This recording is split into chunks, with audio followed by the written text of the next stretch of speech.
नमस्कार, आप देख रहे हैं फास्ट न्यूज़ इंडिया। हमारे साथ जुड़े रहने के लिए हमारे YouTube चैनल को सब्सक्राइब करें और Facebook पेज को फॉलो करें। अजय महाजन, आप देख रहे हैं फास्ट न्यूज इंडिया। आज हम आपको एक बार फिर बीए पंडित जी के पास लेकर आए हैं और उनसे कुछ जानकारी लेते हैं कि जो निर्जला एकादशी है उसका महत्व के बारे में पूछते हैं। राम राम बाबूजी, जो निर्जला एकादशी है इसका महत्व बताइएगा। बहुत बहुत धन्यवाद।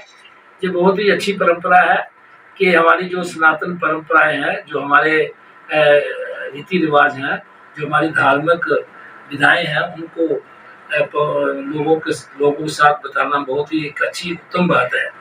तो निर्जला एकादशी जो है, ये हमारी जो एक साल में 24 एकादशी आती है, उनमें सबसे उत्तम और सबसे अच्छी जो महत्वपूर्ण एकादशी है उसको निर्जला एकादशी माना गया है। इसका शब्द भी जैसा है कि निर्जला, बिना जल के जो व्रत रखते हैं उसको निर्जला एकादशी कहते हैं। और ये एकादशी का और भी महत्व बढ़ जाता है, क्योंकि ये इस एकादशी को पांडवों पर जब संकट आया तो उन्होंने भी अपने संकट को दूर करने के लिए भगवान को याद किया, और भगवान को याद करने के उपलक्ष्य में उन्होंने भगवान का पूजन अर्चना करके इस व्रत को रखा, इसलिए इसे भीमसेनी एकादशी भी कहते हैं। तो ये एकादशी का बहुत ही बड़ा महत्व है, क्योंकि भगवान के प्रति अपने स्नेह, अपने प्यार, अपनी श्रद्धा को प्रकट करना, किसी के प्रति व्रत रखना, यही जो है ये एक बहुत अच्छा महत्व है। और हमारी जो सनातन परंपरा के अनुसार एकादशी क्योंकि भगवान को सर्वप्रिय है, इसलिए भगवान को के प्रति अपनी श्रद्धा व्यक्त करने के लिए हम एकादशी का व्रत रखते हैं। एकादशी बहुत ही परम पवित्र दिन होता है।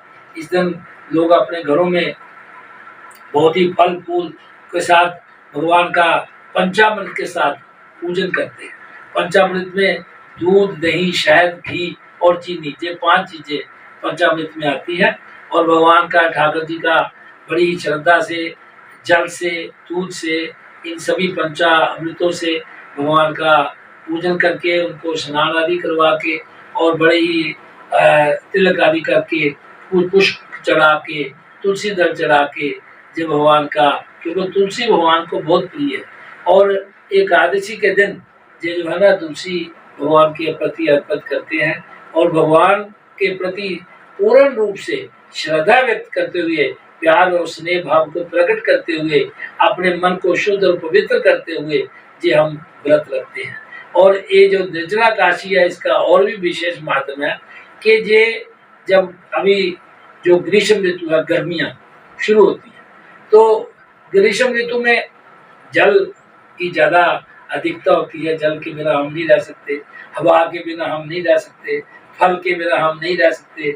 इसलिए जो इस समय का फल होता है, जैसे खरबूजा वगैरह आज की गर्मियों में ही निकलता है, तो उसका जो हमारा सीजनल फल होता है, उस फल को हम अर्पित करते हैं। खरबूजा हो, आम हो, हरी, और भी अच्छी तरह से जो फल होते हैं वो आज के दिन पंखी के रूप में, और घड़ा जो है वो जल के रूप में, जो चीज़ें आजकल इस दिनों में बहुत उनकी आवश्यकता होती है, जिन पर जीवन निर्भर होता है, उन चीज़ों को दान करके लोगों की जरूरतों को पूरा करते हैं। और एक किस्म से लोगों की सेवा भी करते हैं, और भगवान का नाम लेके भगवान के प्रति अपनी श्रद्धा व्यक्त करते हुए, अपना विश्वास व्यक्त करते हुए, अपने प्रेम व्यक्त करते हुए, लोगों का जो सेवा है, मानव सेवा ही सर्वोपरि है। भगवान ने भी हमें समय समय पर जो भी चीज़ें बतलाई हैं, चाहे वो नवरात्रे हों, चाहे वो अब बड़े बड़े हमारे त्यौहार हों, उन त्योहारों में भी हम लोगों का जो सेवा है वो ही सर्वप्रिय मानी जाती है। क्योंकि मानव जीवन जो है वो बहुत दुर्लभ है। अगर इस जीवन में आप आए हैं तो आपको भगवान के बनाए हुए जो इंसान हैं उनकी सेवा करनी चाहिए। मानव सेवा सबसे उत्तम भगवान ने मानी गई है। तो इसलिए ये जो त्योहार है ये इसलिए मनाए जाते हैं कि जैसे हम जैसे चलते हैं तो हमें चलते चलते ऊर्जा प्राप्त हो, हमें शक्ति प्राप्त हो, हम भगवान का सिमरन करें, हम ये ना भूलें कि कोई संसार में हम ही सब कुछ है। जो हम आज है वो भगवान के ही दिए हुए जहाँ बैठे हुए हैं। तो उनको उनके प्रति अपना समर्पण भाव, उनके लिए अपने उनके भाव से हम इस दिन आज कुछ नहीं खाएंगे, आज कुछ नहीं पिएंगे, आज निर्जला एकादशी का व्रत है, आज हम केवल फल ही खाएंगे। तो ऐसी जो है ये जो मान्यता, जो श्रद्धा भगवान के प्रति प्रकट करना, यही व्रत होता है। तो व्रत क्या संकल्प है कि मैं आज ये नहीं करूँगा।